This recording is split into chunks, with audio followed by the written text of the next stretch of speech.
ba ako? Let's start na, guys. 1, 2, 3. This is...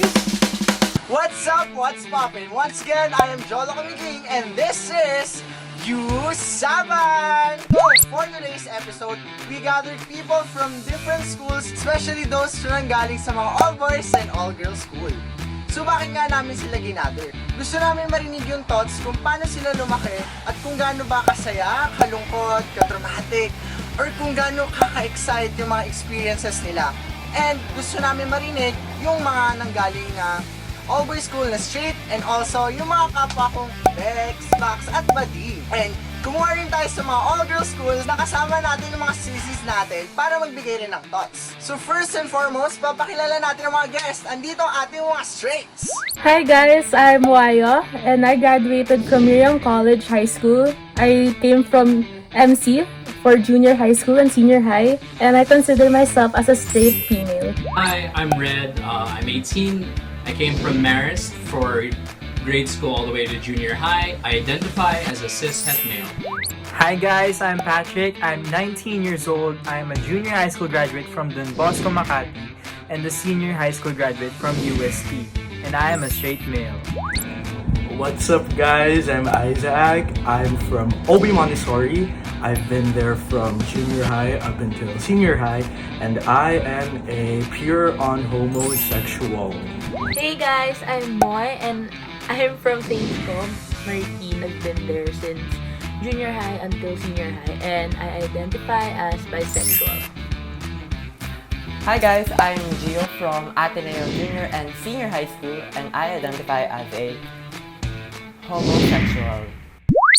Kaya sit back, relax, and enjoy this week's episode entitled Girl. Boy. Tomboy. Isaac, let's begin. Take this stage. Do you guys believe that sexuality is a choice? And why or why? Short answer, no, it is not choice. The long answer is basically saying that the moment you call it a choice, it means to say that you have the likelihood of changing it in the future or changing it by the influence of others. That means for people who don't necessarily like this community, they believe that you can actually change your opinion because it's merely a choice.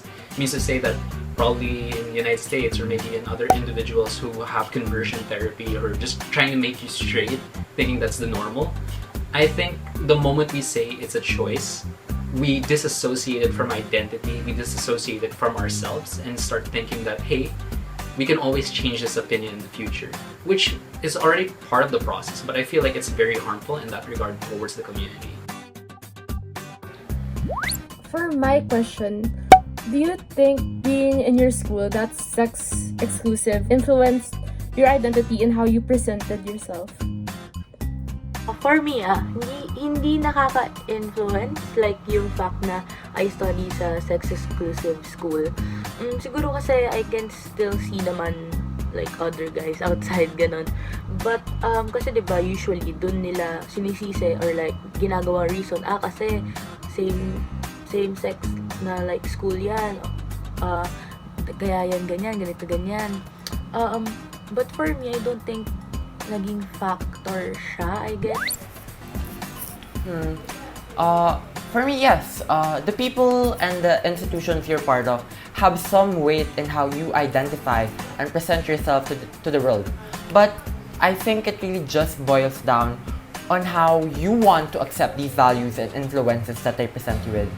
Kasi with me, I picked which of these values I've been surrounded with, kung ano yung mga kailangan ko malaman, and which of these values would actually help me grow as a person, help me grow as a person who continuously fights for what is right. Diba? Yan. Was your sexuality something that you've accepted immediately? Or your sexuality or sexual identity? Nung una, like I said kanina, hindi ako ganun ka-knowledgeable sa LGBTQ+, ganun. So, nung grade 8, when we studied about it, dun ko na-realize na, okay, so that's valid pala. Kasi I remember nung grade 1 ako, nagka-crush ako sa student teacher. But like, crush in a way na admire. So parang, for me, I think it's okay naman mag-admire ka ng someone the same gender. Kasi nga, admire lang naman, diba? But, yeah, I was able to accept it immediately din. Kasi since yun nga, sa fam ko din, and people around me accepted me na parang hindi siya ganun ka big deal na parang magbabago yung tingin nila sa akin. Kumbaga parang it's be who you are and love whoever you want kind of thing. Tas, ayun, then I think I needed to accept it talaga kasi with accepting it mismo, it will help me grow as a confident person sa world na sobrang daming judgmental and like, homophobic people. Feeling nyo ba naging factor yung mga nakasama nyo growing up, yung mga nagpalaki sa inyo, parents nyo, family, kung bakit ka na-attract sa same sex? I think that's a tough question nga, no? Maybe. Pero kasi it possibly didn't for me because the minute I became conscious nga, parang alam na ng mga tao na ganito ako. But, yun nga, everyone knew I was gay. But maybe for some, it did. How they were treated as a child, how they grew up with the child, affected how they are now. And maybe even for me.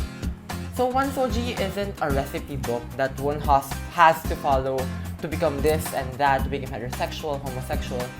It's a continuous process, an ever-changing process, and it never actually really stops. So you're never really stuck at one identity, one expression. Yan. Have you ever questioned your sexuality? Like, if so, paano mo nasabi na you identify yourself as heterosexual? Well, for me kasi, I come off as a very effeminate person. Like, it's not, like, when people usually see me, they really question whether or not I'm really straight, yeah. Because I have, like, the way I speak or, like, my specific mannerisms. It's not really that manly as they'd consider. So, like, me just being curious about the whole scenario, I decided to question, like, myself. Am I really a straight individual? And it came to a point where I decided to experiment, decided to envision myself in these kinds of scenarios. And it eventually came to the conclusion nga na where did I feel most comfortable?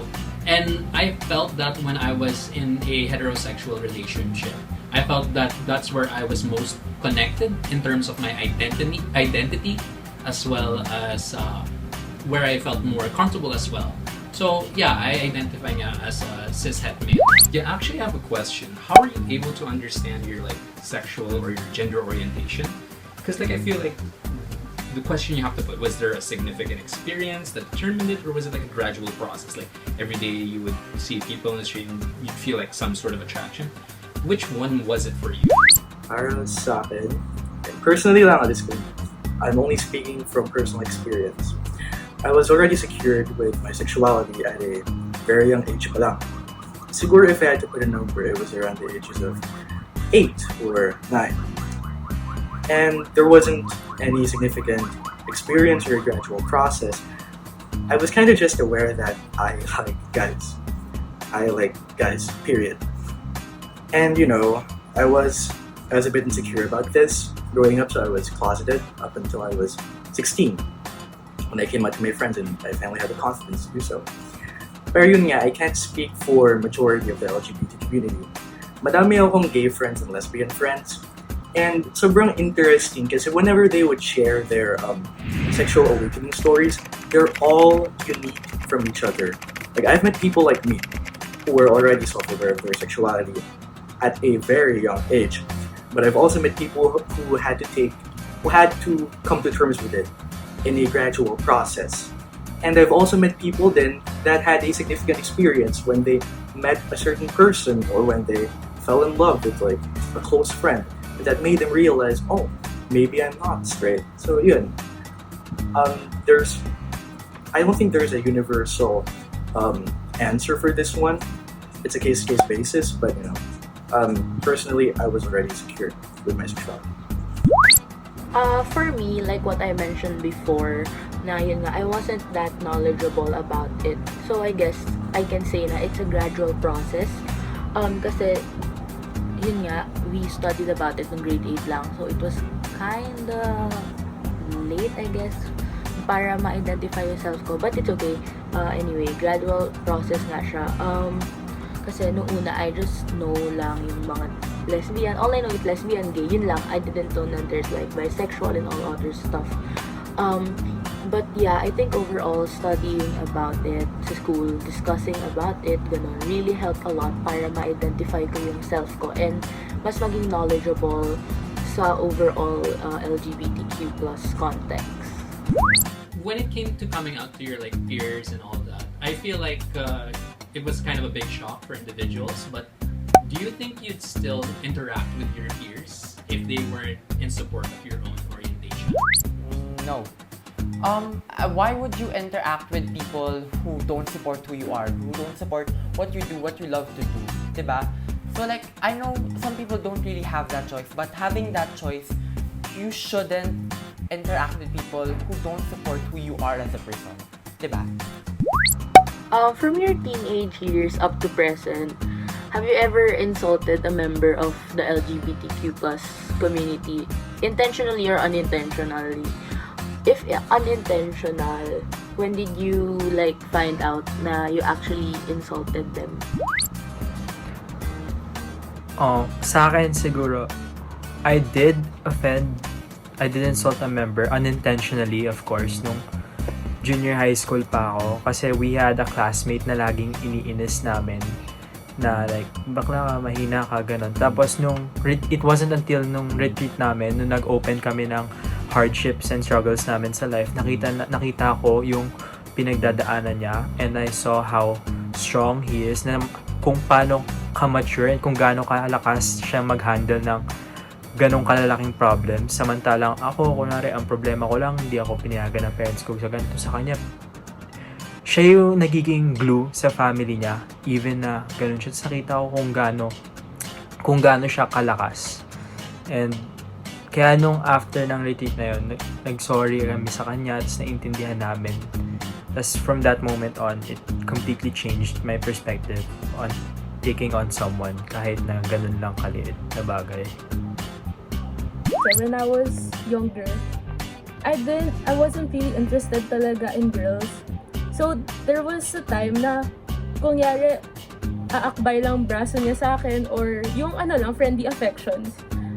Biglaan na lang mag-a-avoid na ako kasi parang doon siya kilala, yung tomboy siya sa batch, ganun. Tapos because of that, parang nag-drift apart na kami as friends. Na-realize ko na iniinsulto ko na siya kasi nakikita ko na rin online na meron mga kwentong ganun na bakit ganito yung mga tao na nakikita lang ng mga tomboy. A-avoid na sila agad. Chicks sila.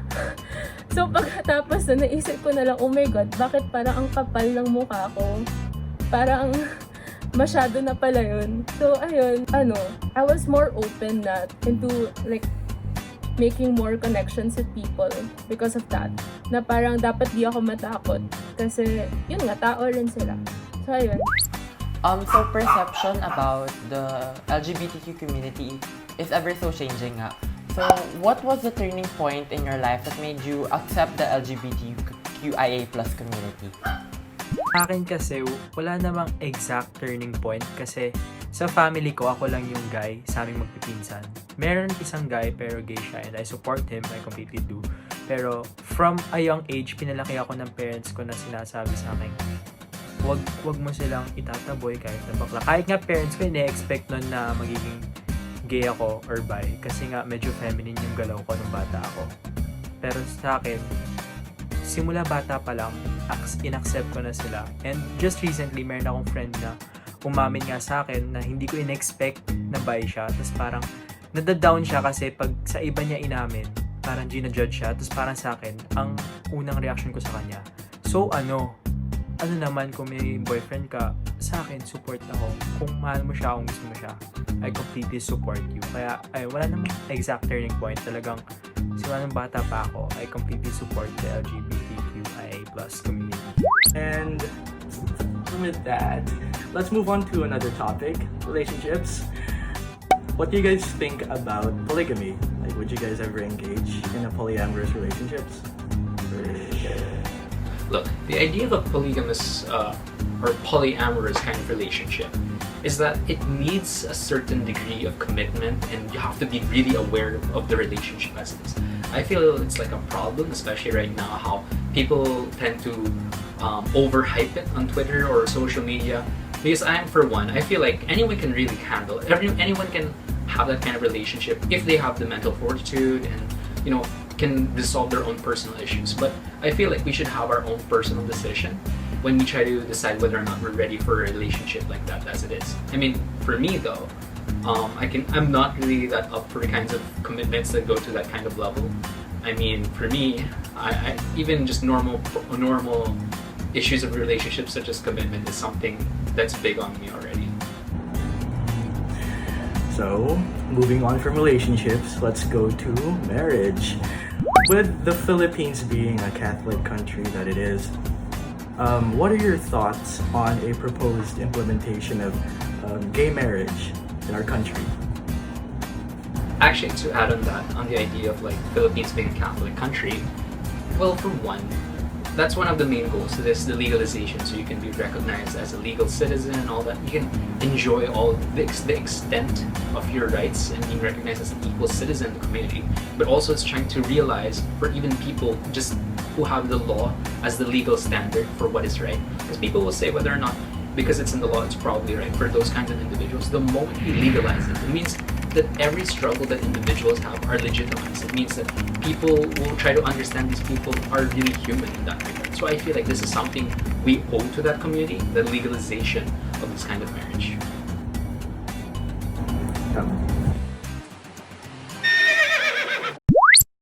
This is Waya, and if you feel like it, you can follow me on my Twitter at Waywayasmin. Thanks and happy Pride! This is Red. Don't look for me on any form of social media platform. Stay in drugs. Don't do school. So once again guys, I'm Patrick and I hope you enjoyed watching this video, and please follow me on my social media accounts in Instagram and Twitter at _Patrick Domingo. Hey guys, it's Isaac and I hope you found this video informative. And remember, love isn't only blind, love doesn't only hurt, but it also wins. Definitely hold individuals and institutions accountable for their actions. Follow me on IG and Twitter at Jhio lang. Happy Pride! Once again, this is Moy, and I hope you guys enjoyed and learned something from us. Now that you've heard everyone's thoughts, sobrang nakaka-heartwarming. Yung iba na napaka-open talaga, and bunch of people pa rin na hindi pa rin ganun ka-educated enough, and we wanted to produce this video for you. Now, viewers, I hope na sa mga thoughts sa mga tao to, mas lalo pang mapapalawak ang ating education, mas malawak pa ang ating pag-iintindi sa mga tao, kahit ano pa ang gender identity mo. Wala yan sa kung sino mamahalin mo, nasa sa'yo yan kung paano mo tatanggapin ang kapwa mo. So once again, I'm Jhio and this is U-SAPAN!